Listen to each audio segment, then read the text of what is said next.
કલ્પના કરો કે તમે કોઈ મેળામાં ઊભા છો. ભીડભાડ છે અને એક માણસ દારૂના નશામાં પૂરેપૂરો ધૂત છે. અને અચાનક તે પોતાની જ પત્ની અને પોતાની નાની માસૂમ બાળકીની હરાજી કરવાનું શરૂ કરે છે. ખરેખર ભયાનક દ્રશ્ય કહી શકાય આને. બિલકુલ. અને એ પણ માત્ર 5 ચાંદીના સિક્કાઓ માટે. તે પોતાના જ પરિવારને કોઈ અજાણ્યા નાવિકને વેચી દે છે.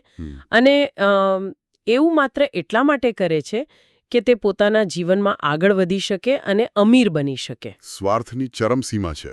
હા, સાચી વાત છે. પણ હવે આનાથી બિલકુલ વિપરીત બીજું એક દૃશ્ય વિચારો. એક અત્યંત પ્રતાપી અને ન્યાયી રાજા છે.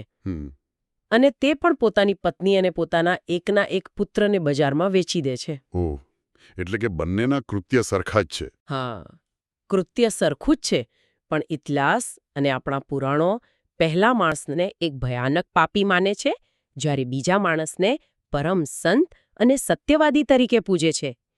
એક જ સરખું કામ કર્યું છે, પણ બંનેના પરિણામ સાવ અલગ છે. આવું શા માટે ભાઈ? શું એક કૃત્ય પાપ છે અને બીજું બલિદાન? આજની આપણી આ ઊંડાણપૂર્વકની ચર્ચામાં આપણે આ જ રહસ્યનો તાગ મેળવવાનો છે. અને આ રહસ્યનો તાગ મેળવવા માટે આપણી પાસે આજે એક બહુ જ અદ્ભુત સ્ત્રોત છે. ડૉક્ટર જશવંત રાઠોડનું એક અત્યંત રસપ્રદ સંશોધન પત્ર, જેનું નામ છે the crucible of cosmic justice and ધાર્મિક લો. ટાઇટલ જ ઘણું રસપ્રદ છે. હા, અને આ રિસર્ચ પેપરમાં ડૉક્ટર રાઠોડે 2 સાવ અલગ દુનિયાઓને સામસામે મૂકી છે. તમે જુઓ, એક તરફ છે 19મી સદીના પ્રખ્યાત અંગ્રેજ લેખક થોમસ હાર્ડીની નવલકથા ધ મેયર ઓફ કાસ્ટેબ્રિજ, અને તેનું મુખ્ય પાત્ર માઇકલ હેન્ચાર્ડ, જેણે પેલા મેળામાં નશામાં પોતાની પત્નીને વેચી હતી. અચ્છા, એટલે પહેલો માણસ એ અંગ્રેજી નવલકથાનું પાત્ર છે. બરાબર. અને બીજી તરફ છે આપણા પ્રાચીન ભારતીય ધર્મશાસ્ત્ર અને અયોધ્યાના રાજા હરિશ્ચંદ્રની પૌરાણિક કથા. અરે વાહ! આ જ વાત મને સૌથી વધુ આશ્ચર્ય પમાડે છે. ક્યાં પેલું 18-19મી સદીનું વિક્ટોરિયન બ્રિટન અને ક્યાં હજારો વર્ષ જૂનું આપણું પ્રાચીન ભારત. આ બંને વચ્ચે કડી શું હોઈ શકે? એ જ તો આ પેપરની મજા છે.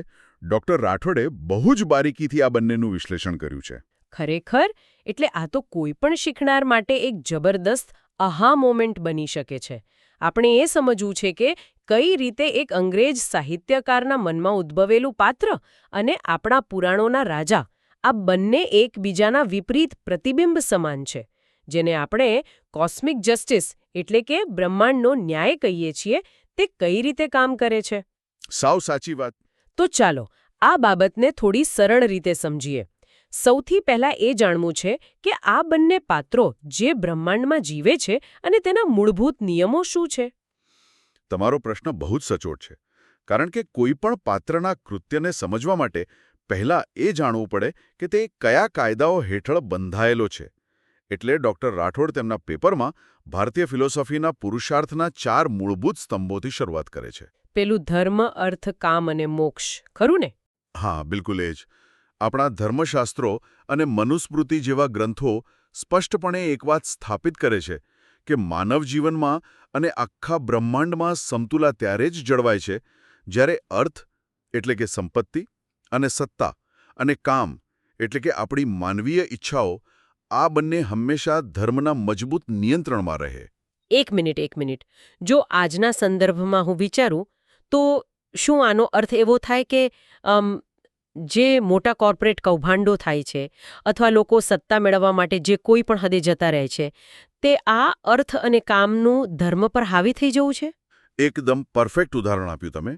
જ્યારે પણ તમે નૈતિકતા અને તમારી મૂળભૂત ફરજોને નેવે મૂકી દો છો અને માત્ર ને માત્ર સંપત્તિ કે ઈચ્છાઓ પાછળ દોટ મૂકો છો, ત્યારે તમે માત્ર સમાજનો જ નહીં પણ આખા બ્રહ્માંડનો કાયદો તોડો છો. એટલે એની અસર છેક બ્રહ્માંડ સુધી થાય છે. હા, પ્રાચીન ઋષિઓ અને ઋત કહેતા હતા. ઋત એટલે કે બ્રહ્માંડનું નૈતિક સંતુલન. ધર્મશાસ્ત્રમાં માનવ જીવન એ કોઈ સ્વતંત્ર અને બેફામ યાત્રા નથી. તમારું વર્તન એ બ્રહ્માંડના એક વિશાળ અને જટિલ નેટવર્કનો હિસ્સો છે. સમજાયું. એટલે જો તમે ધર્મ ચૂકો છો તો તમે બ્રહ્માંડના સંતુલનમાં એક મોટી તિરાડ પાડો છો. જો આને એકદમ સાદી ભાષામાં કે કોઈ ઉદાહરણથી સમજવું હોય તો મને એક ઇમારતનો વિચાર આવે છે. કેવી રીતે? જો અર્થ અને કામ એ કોઈ બિલ્ડિંગના માળ છે, કે જ્યાં તમે સંપત્તિ અને ઈચ્છાઓના મોટા મહેલ ચણો છો, તો ધર્મ એ તેનો પાયો છે. વાહ, બહુ જ સરસ. જો તમે પાયાનું જ ધ્યાન નહીં રાખો અને બસ માળ પર માળ ચણતા જશો, તો ગમે તેટલી સુંદર ઇમારત કેમ ન હોય, તે એક દિવસ કળડભૂસ થઈને જ પડશે. ધર્મ વિનાની સફળતા એ પાયા વગરની ઇમારત સમાન છે, એવું જ ને? 100%. અને તમે જુઓ, આ જ પાયા વગરની ઇમારતનું સૌથી મોટું ઉદાહરણ છે થોમસ હાર્ડીનું પેલું પાત્ર માઇકલ હેન્ચાર્ડ. હા, પેલો મેળાવાળો માણસ. હા, વેડન પ્રાયર્સના મેળામાં તે બરાબર આ જ ભૂલ કરે છે. તેને લાગે છે કે તેની પત્ની સુઝન અને તેની નવજાત બાળકી તેની આર્થિક પ્રગતિમાં એક મોટો અવરોધ છે. એટલે કે તેને અર્થપ્રાપ્તિમાં નડી રહ્યા છે. અરે ભગવાન! અને એટલે જ તે માત્ર 5 ગિની, જે પેલા બ્રિટિશ સિક્કાઓ હતા, તેના માટે પોતાના જ લોહીને વેચી મારે છે. આ સાંભળીને જ મારા તો રૂવાણા ઊભા થઈ જાય છે. ડોક્ટર રાઠોડ આને ધર્મશાસ્ત્રના દૃષ્ટિકોણથી સમજાવતા કહે છે કે અહીં નોંધવા જેવી રસપ્રદ બાબત એ છે કે આ માત્ર કોઈ નાની ભૂલ નહોતી. આ ગૃહસ્થ ધર્મનો સરિયામ ભંગ હતો. કારણ કે પરિવારનું રક્ષણ કરવું એ તો એનો ધર્મ હતો. બિલકુલ. મનુસ્મૃતિ સ્પષ્ટપણે ના પાડે છે કે પત્ની કે સંતાન એ કોઈ સંપત્તિ નથી જેને તમે બજારમાં વેચી શકો. હેન્ચાર્ડનું અકૃત્ય પાતક એટલે કે મહાપાપની શ્રેણીમાં આવે છે. તો પછી એ સમયે તેના મગજમાં શું ચાલી રહ્યું હશે? ડોક્ટર રાઠોડ નોંધે છે કે તે સમયે હેન્ચાર્ડના મગજમાં તમસ અને રજસ ગુણો હાવી હતા. ઉભારો. આ તમસ અને રજસ ગુણો કેવી રીતે કામ કરે છે? જરા આની પાછળનું સાયકોલોજી સમજાવો ને. ચોક્કસ. તમસ એટલે અંધકાર અથવા અજ્ઞાન. જ્યારે મનુષ્યના મગજ પર તમસ છવાય છે, ત્યારે તેની સાચું શું અને ખોટું શું તે જોવાની દ્રષ્ટિ સાવ જતી રહે છે. એટલે જેમ હેન્ચાર્ડ દારૂના નશામાં હતો, તે તમસનું પ્રતીક છે. હા, બરાબર. તેને પોતાની નૈતિક ફરજો દેખાતી જ બંધ થઈ ગઈ હતી. અને બીજો ગુણ છે રજસ. રજસ એટલે બેફામ મહત્વાકાંક્ષા અને સ્વાર્થ. રજસ માણસને આંધળી દોટ મૂકવા મજબૂર કરે છે. એટલે એક બાજુ અજ્ઞાન અને બીજી બાજુ લાલચ. ખતરનાક કોમ્બિનેશન. હા, આ બંને ગુણો ભેગા થયા અને તેણે પત્નીને વેચી દીધી. તેણે જે 5 ગિની મેળવ્યા તેને ધર્મશાસ્ત્રમાં અસત પ્રતિગ્રહ કહેવાય છે. અસત પ્રતિગ્રહ એટલે કે અશુદ્ધ અથવા પાપની કમાણી, એવું થાય? હા, ગેરકાયદેસર અને નૈતિક રીતે ભ્રષ્ટ કમાણી. તેણે પોતાના કામ અને અર્થને સંતોષવા માટે પોતાના ધર્મનો ખુલ્લેઆમ ભોગ લીધો. પણ હવે અહીં જ મને બહુ મોટો વાંધો છે. અને સાંભળનાર કોઈ પણ વ્યક્તિના મનમાં આ પ્રશ્ન ઊભો થાય જ. હા, બોલો ને, શું પ્રશ્ન છે? આપણે હેન્ચાર્ડને પાપી કહ્યો કારણ કે તેણે પરિવાર વેચ્યો, બરાબર? પણ હવે રાજા હરિશ્ચંદ્રની કથા જુઓ. ઋષિ વિશ્વામિત્ર તેમની કસોટી કરે છે. રાજા હરિશ્ચંદ્ર સત્યનું પાલન કરવા પોતાનું આખું રાજ્ય દાનમાં આપી દે છે. પણ ઋષિની દક્ષિણા ચૂકવવા માટે તેમની પાસે પૂરતું ધન નથી હોતું. કથા એવી જ છે. તો પછી તેઓ શું કરે છે? તેઓ વારાણસીના બજારમાં પોતાની મહારાણી પત્ની તારામતી અને નાના પુત્ર રોહિતાશ્વને જીદે છે અને છેવટે પોતાને પણ એક ચંડાલને ત્યાં વેચી દે છે. હા, વાત સાચી છે. તો પછી આમાં અને હેન્ચાર્ડના કૃત્યમાં શું ફરક રહ્યો? પોતાનું રાજ્ય દાનમાં આપી દેવું એ તો સમજી શકાય તેવી વાત છે, પણ પોતાની પત્ની અને માસૂમ બાળકને કોઈ અજાણ્યા વ્યક્તિની ગુલામી કરવા માટે વેચી દેવા, અને કોઈ પણ કાયદો, સમાજ કે ધર્મ કેવી રીતે યોગ્ય ઠેરવી શકે? તમારો પ્રશ્ન એકદમ વ્યાજબી છે. મને તો આ પોતાના એક અંગત વચનને પાળવા માટે પોતાના જ પરિવારનો ભોગ લેવા જેવી અત્યંત સ્વાર્થી વાત લાગે છે. ક્યાંક ને ક્યાંક બંનેના કાર્ય તો એક સમાન જ દેખાય છે ને? આ ખૂબ જ ગહન અને પડકારજનક પ્રશ્ન છે. અને ઉપરછલ્લી રીતે જોતા બંને કાર્યો બિલકુલ સમાન જ લાગે છે. પણ ધર્મશાસ્ત્ર માત્ર બહારના કૃત્યને નથી જોતું. તે કૃત્ય પાછળના ઈરાદા એટલે કે મોટિવને પણ જુએ છે. અચ્છા, એટલે ઈરાદો જોવાનો. હા, અને ડોક્ટર રાઠોડના સંશોધનનો આ જ સૌથી મહત્વનો હિસ્સો છે. તમે જુઓ, હેન્ચાર્ડે શા માટે પત્નીને વેચી? કારણ કે તે તેના માટે બોજ હતી. તેણે આર્થિક આઝાદી મેળવવા માટે સ્વાર્થથી આવું કર્યું. હા, તેણે અર્થ માટે ધર્મનો ત્યાગ કર્યો. બરાબર. હવે હરિશ્ચંદ્રની મનોસ્થિતિ સમજો. હરિશ્ચંદ્ર માટે તેમની પત્ની અને પુત્ર કોઈ અડચણ ન હતા. તેઓ તેમને અત્યંત પ્રેમ કરતા હતા. પત્નીને વેચતી વખતે હરિશ્ચંદ્રનું હૃદય ચીરાઈ ગયું હતું. પણ તેમની પાસે પસંદગી શું હતી? જો તેઓ દક્ષિણા ન ચૂકવે તો તેમનું સત્ય ખોટું પડે. હા, અને એક રાજા તરીકે સત્ય અને વચનપાલન એ તેમનો સર્વોચ્ચ ધર્મ હતો. હરિશ્ચંદ્રે પોતાના અંગત સુખ એટલે કે પોતાના અર્થ અને કામનો બલિદાન આપ્યું જેથી તેમનો ધર્મ જીવતો રહી શકે. ઓ, હવે હું સમજી. મતલબ કે એકે ધર્મને કચડી નાખ્યો, જ્યારે બીજાએ ધર્મ ખાતર પોતાના હૃદય પર પથ્થર મૂકીને પોતાનું સર્વસ્વ કુરબાન કરી દીધું. બિલકુલ. હેન્ડચાળ પત્નીને વેચીને ખુશ હતો, હરિશ્ચંદ્ર પત્નીને વેચીને અંદરથી સાવ તૂટી ગયા હતા, પણ પોતાના સત્યથી ડગ્યા નહીં. સાચી વાત. અને વ્યક્તિગત કર્મોની અસલી કસોટી ત્યારે થાય છે જ્યારે આ બંને પાત્રો સત્તા પર પહોંચે છે. અને અહીં ધર્મશાસ્ત્રનો એક સાવ નવો ખ્યાલ આવે છે: દંડ. દંડ એટલે સજા આપવાનો અધિકાર, ખરું ને?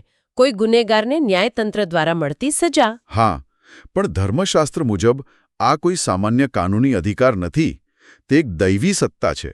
રાજધર્મ સ્પષ્ટ કહે છે કે રાજા કે ન્યાયાધીશ જે દંડ આપે છે તે પોતે જીતેન્દ્રિય હોવો જોઈએ. જીતેન્દ્રિય એટલે પોતાની ઇન્દ્રિયો પર કાબૂ રાખનાર. હા, એટલે કે તેણે પોતાના ક્રોધ, લાલચ અને ઈચ્છાઓ પર સંપૂર્ણ કાબૂ મેળવેલો હોવો જોઈએ.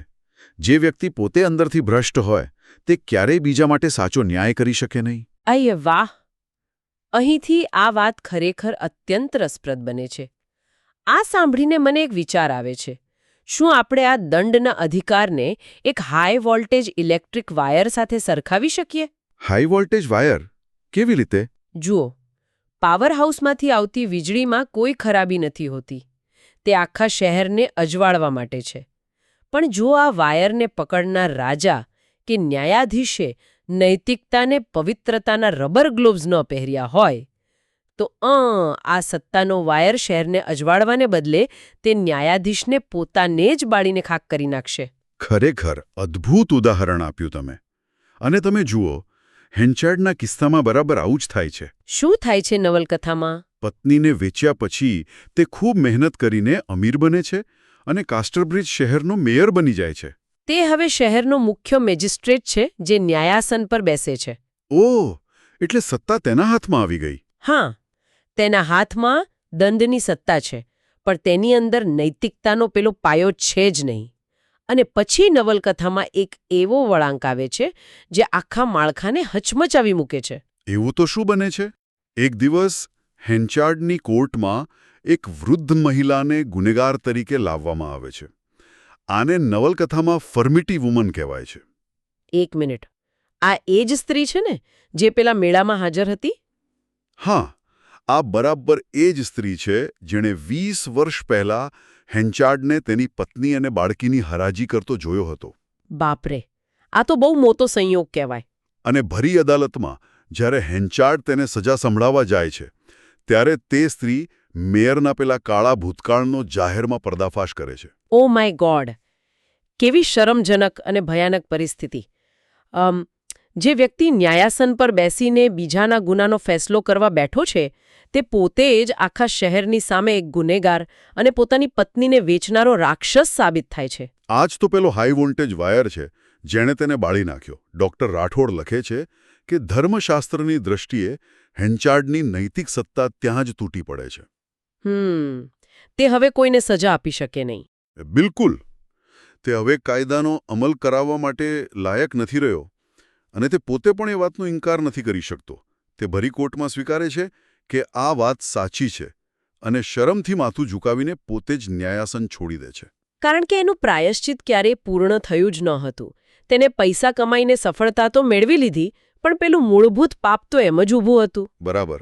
હવે આની સામે હરિશ્ચંદ્રનો રાજધર્મ જુઓ. હા, એમની કથામાં શું થાય છે? સત્યનું પાલન કરવા માટે તેઓ વારાણસીના સ્મશાનમાં એક ચંડાળ તરીકે કામ કરી રહ્યા છે. વીરબાહુ, જે વાસ્તવમાં યમરાજનું સ્વરૂપ હતા, આહા, તેમના દાસ તરીકે હરિશ્ચંદ્ર દિવસ-રાત મૃતદેહોના અગ્નિદાહનું કામ કરે છે. ક્યાં એક રાજા અને ક્યાં પરિસ્થિતિ. હા, અને ત્યાં એક અત્યંત હચમચાવી દેતી ઘટના બને છે. હા, માર્કંડે પુરાણ મુજબ એક રાત્રે તેમની પોતાની પત્ની તારામથી ત્યાં આવે છે. અરે હા, મેં આ કથા સાંભળી છે. તેના પર કોઈ રાજકુમારની હત્યાનો ખોટો આરોપ લાગેલો હોય છે ને? હા, અને વારાણસીના રાજાના આદેશથી હરિશ્ચંદ્રને જ એ ગુનેગાર સ્ત્રીને, જે વાસ્તવમાં તેમની પોતાની જ પત્ની છે, તેને મૃત્યુદંડ આપવાનું કામ સોંપવામાં આવે છે. ઓહ, આ તો રૂવાડા ઊભા કરી દે તેવી વાત છે. જરા એ દૃશ્યની કલ્પના કરો. એક પતિના હાથમાં ખુલ્લી તલવાર છે અને સામે તેની જ નિર્દોષ પત્ની આંસુઓ સાથે ઊભી છે. હમ કોઈ પણ સામાન્ય માણસ અહીં ભાંગી પડે. તે કદાચ કાયદો તોડી નાખે કે બળવો કરે. છતાં હરિશ્ચંદ્ર શું કરે છે? હરિશ્ચંદ્ર કાયદા અને ન્યાયનું પાલન કરવા, પોતાની ફરજ બજાવવા માટે પોતાની પત્નીને જ મૃત્યુદંડ આપવા માટે તલવાર ઉઠાવે છે. આ છે સંપૂર્ણ રાજધર્મ. અદ્ભુત. તેમણે પોતાના અંગત દુઃખ, પોતાની લાગણીઓ અને પોતાના સંબંધોને કાયદાની અને ધર્મની આડે આવવા દીધા નહીં. આટલી કઠોરતા! પણ કદાચ આ જ કારણ છે કે તેઓ પેલો દંડનો ઉપયોગ કરવા માટે સૌથી વધુ લાયક હતા. હેન્ચાર્ડે પોતાની ખુરશી બચાવવા ઝૂઠનો સહારો લીધો અને બધું જ ગુમાવ્યું, જ્યારે હરિશ્ચંદ્રે પોતાનું સર્વસ્વ ગુમાવીને પણ ન્યાય અને સત્યની રક્ષા કરી. સાચી વાત. અને આ કર્મોના અંતિમ પરિણામો પણ એટલા જ વિરોધાભાસી છે. ડૉક્ટર રાઠોડ બંનેના અંતની સરખામણી કરે છે. હેન્ચાર્ડનું પતન તો નિશ્ચિત જ છે. તે પોતાનું પદ, સંપત્તિ અને સન્માન બધું જ ગુમાવી બેસે છે. તો નવલકથાના અંતે તેનું શું થાય છે? અંતે તે એગ્ડન હીથ નામના એક વેરાન અને ભયાનક પ્રદેશમાં એકદમ એકલતામાં મૃત્યુ પામે છે. હા, મેં ક્યાંક વાંચ્યું છે કે તેણે મરતા પહેલા એક વસિયતનામું એટલે કે વિલ લખ્યું હતું. હા, અને તે વસિયતનામું અત્યંત નિરાશાજનક અને કડવાશથી ભરેલું છે. તે તેમાં સ્પષ્ટ લખે છે કે તેના મૃત્યુ પર કોઈએ શોક ન મનાવવો, કોઈ ચર્ચની ઘંટડી ન વગાડવી અને તેની પાછળ કોઈ ધાર્મિક ક્રિયા ન કરવી. અરે, હા, આવું વિલ? હા. જો આપણે આને ભારતીય ફિલસોફીમાં જોઈએ તો આને અંત્યેષ્ટિનો સંપૂર્ણ અસ્વીકાર કહેવાય. એટલે અંત્યેષ્ટિ એટલે આપણા જે અંતિમ સંસ્કાર થાય છે, જે આત્માને શાંતિ આપે છે અને નવી યાત્રા માટે મુક્ત કરે છે, એ જ ને? બરાબર.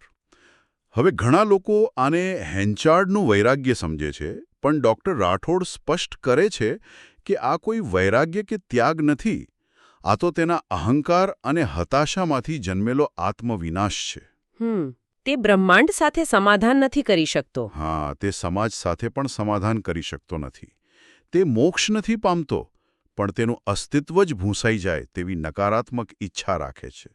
તે બસ અંધકારમાં વિલીન થઈ જાય છે. અને હરિશ્ચંદ્રનો અંત, એમની કથામાં છેલ્લે શું થાય છે?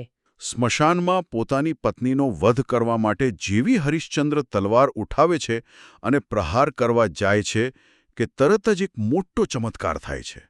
બ્રહ્મા, વિષ્ણુ અને શિવ ત્યાં પ્રગટ થાય છે. ઓહ, એટલે કે આ બધી જ ભયાનક ઘટનાઓ માત્ર એક પરીક્ષા હતી. વિશ્વામિત્ર ઋષિ તેમના સત્યની કસોટી કરી રહ્યા હતા. હા, દેવતાઓ પ્રગટ થઈને તેમના પર પુષ્પવર્ષા કરે છે.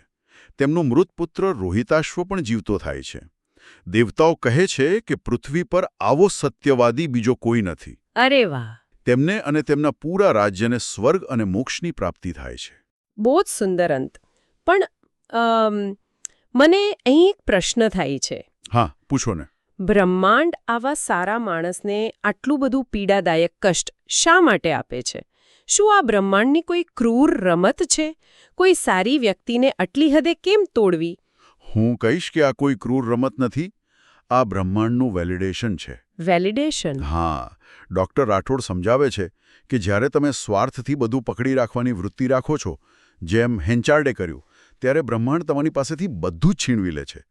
પણ જ્યારે તમે ધર્મ અને સત્ય માટે તમારું બધું જ છોડી દેવાની, સર્વસ્વ કુરબાન કરવાની તૈયારી બતાવો છો, ત્યારે બ્રહ્માંડની તમામ શક્તિઓ તમારી તરફેણમાં આવી જાય છે. એટલે કે બ્રહ્માંડ પાછું પણ આપે છે. બિલકુલ. અને ઘણું કરીને પાછું આપે છે. હરિશ્ચંદ્રનો ત્યાગ અહંકારમાંથી નહોતો આવ્યો, તે સત્ય પ્રત્યેની નિષ્ઠામાંથી આવ્યો હતો. આ ખરેખર બહુ જ અદ્ભુત વિચાર છે. એટલે કે તો આ બધાનો અર્થ શું છે એ હવે ધીમે ધીમે સમજાય છે. અને તમે જુઓ, આ વિચાર માત્ર નવલકથા કે પુરાણો પૂરતો સીમિત નથી. વાસ્તવિક જીવન અને આપણા ઇતિહાસ પર પણ આ કથામાં જબરદસ્ત પ્રભાવ રહ્યો છે. ડૉક્ટર રાઠોડના પેપરમાં એક બહુ સરસ તુલના છે. કોની તુલના? રાજા હરિશ્ચંદ્ર અને મહાભારતના ધર્મરાજ યુધિષ્ઠિર વચ્ચેની તુલના. ઓહ, એ પણ રસપ્રદ છે. કારણ કે યુધિષ્ઠિર પણ સત્યવાદી ગણાતા હતા અને તેમણે પણ પોતાનું રાજ્ય અને પત્ની દ્રૌપદીને ગુમાવવાનો વારો આવ્યો હતો. બંનેની કથામાં થોડી સમાનતા દેખાય છે. હા, સમાનતા છે, પણ એક બહુ મોટો તફાવત પણ છે. હરિશ્ચંદ્રનું દુઃખ એ એક બાહ્ય કસોટી હતી. વિશ્વામિત્રે માત્ર તેમના સત્યને ચકાસવા માટે પરિસ્થિતિ ઊભી કરી હતી. એટલે હરિશ્ચંદ્રની પોતાની કોઈ ભૂલ ન હતી. બરાબર. હરિશ્ચંદ્રમાં કોઈ વ્યક્તિગત ખામી નહોતી. જ્યારે યુધિષ્ઠિરે જે સહન કર્યું તે તેમની પોતાની એક નબળાઈ એટલે કે જુગાર રમવાની લતને કારણે હતું. અચ્છા, એટલે કે યુધિષ્ઠિરનું પતન તેમના આંતરિક દોષને કારણે શરૂ થયું હતું. હા, આ તફાવત દર્શાવે છે કે જ્યારે કસોટી બહારથી આવે અને છતાં તમે સત્ય પર અડગ રહો, તે જ ખરો અને શુદ્ધ ધર્મ છે. અને આપણે જાણીએ જ છીએ કે આ જ શુદ્ધ ધર્મની કથાએ આધુનિક યુગમાં આપણા રાષ્ટ્રપિતા મહાત્મા ગાંધી પર કેટલો મોટો પ્રભાવ પાડ્યો હતો. હા, એ તો ઇતિહાસમાં નોંધાયેલું છે. બાળપણમાં ગાંધીજીએ સત્યવાદી રાજા હરિશ્ચંદ્રનું નાટક જોયું હતું અને એ નાટક તેમના બાળમાનસ પર એટલું ઊંડું ઉતરી ગયું કે તેમણે આજીવન ગમે તેવી મુશ્કેલી આવે તો પણ સત્યના માર્ગે ચાલવાનો અડગ નિર્ણય લીધો. બિલકુલ. અને જો આપણે આખી ચર્ચાને એક વિશાળ દ્રષ્ટિકોણથી જોઈએ તો ડૉક્ટર રાઠોડનું આ સંશોધન આપણને બહુ મોટી વાત સમજાવે છે. કઈ વાત? એ કે આપણા પુરાણો, સ્મૃતિગ્રંથો કે ધર્મશાસ્ત્રો એ માત્ર ધાર્મિક વાર્તાઓની કોઈ સાદી ચોપડીઓ નથી. તે માનવ વર્તન અને મનોવિજ્ઞાનનો એક સચોટ બ્લુપ્રિન્ટ છે. તે આપણને સીધી ચેતવણી આપે છે કે બ્રહ્માંડના કાયદાઓ સાથે તાલમેલ મિલાવીને ચાલવું ક્યારેક અત્યંત પીડાદાયક હોઈ શકે છે. સત્યનો માર્ગ કાંટાળો છે, પણ અંતે તે જ શાશ્વત છે. સાચી વાત છે. આજે ડૉક્ટર રાઠોડના આ પેપર થકી આપણે ઘણી ઊંડી વાતો સમજી શક્યા છીએ. મને તો એ વિચારીને જ નવાઈ લાગે છે કે કઈ રીતે થોમસ હાર્ડી જેવો એક અંગ્રેજ લેખક જે ભારતીય ફિલોસોફીથી સાવ અજાણ હતો, તેણે એક એવું પાત્ર સર્જ્યું જેનું પતન બિલકુલ ભારતીય ધર્મશાસ્ત્રના સિદ્ધાંતો મુજબ જ થાય છે. આ જ તો સાહિત્યની તાકાત છે. હા, હેન્ચાર્ડનું સ્વાર્થવશ પતન અને હરિશ્ચંદ્રનો ધર્મવશ ઉદ્ધાર, આ બંને એક જ સિક્કાની બે બાજુઓ છે જે ખરેખર માનવ સ્વભાવને અરીસો બતાવે છે. ચોક્કસ. આ અભ્યાસ સાહિત્ય અને ફિલોસોફીનું એક દુર્લભ સંગમ છે. તો આ બધી રસપ્રદ ચર્ચા પછી સાંભળનારના મનમાં એક બહુ મોટો અને ઊંડો વિચાર ચોક્કસ આવે. ડૉક્ટર રાઠોડનું આ સંશોધન સાબિત કરે છે કે 19મી સદીના એક અંગ્રેજ લેખકના વિચારો અને હજારો વર્ષ પૂર્વેના ભારતીય ઋષિમુનિઓના વિચારો બંને બ્રહ્માંડના ન્યાય અને નૈતિકતા વિશે બિલકુલ સમાન વિચારધારા ધરાવતા હતા. તો શું આપણે એવું માની શકીએ કે ધર્મ અથવા નૈતિકતા એ માત્ર કોઈ દેશ, સંસ્કૃતિ કે ભૂગોળ પૂરતો સીમિત ખ્યાલ નથી? આ વિચારવા જેવો મુદ્દો છે. શું એવું બની શકે કે સત્ય અને ન્યાયની આ સમજણ મનુષ્યના મગજમાં પહેલેથી જ ઇન્સ્ટોલ થયેલું એક યુનિવર્સલ સોફ્ટવેર છે? તમે દુનિયાના કોઈ પણ ખૂણે જાઓ, પણ અંતરાત્માનો અવાજ તો એક સરખો જ હોય છે. બિલકુલ. જરા શાંતિથી વિચારો, જો આજનો આપણો આધુનિક સમાજ, આપણા નેતાઓ અને આપણું કાયદાકીય માળખું સત્તા અને પૈસાની લાલચમાં ધર્મના આ વૈશ્વિક સોફ્ટવેરને સંપૂર્ણપણે અનઇન્સ્ટોલ કરી દેશે, તો આપણું ભવિષ્ય કેવું હશે? શું આપણે બધા મેયર હેન્ચાર્ડની જેમ ધીમે ધીમે આત્મવિનાશ તરફ નથી જઈ રહ્યા? આવા એક પડકારજનક અને વિચારવા મજબૂર કરી દે તેવા પ્રશ્ન સાથે જ આજની આપણી આ ઊંડાણપૂર્વકની સફર અહીં વિરામ લે છે. ખરેખર બહુ જ સરસ ચર્ચા રહી. ફરી મળીશું એક નવા અને રોમાંચક વિષયના ઊંડાણપૂર્વકના અભ્યાસ સાથે. બ્રહ્માંડના આ અદ્રશ્ય ન્યાયતંત્ર પર વિચાર કરતા રહેજો. આવજો. આવજો.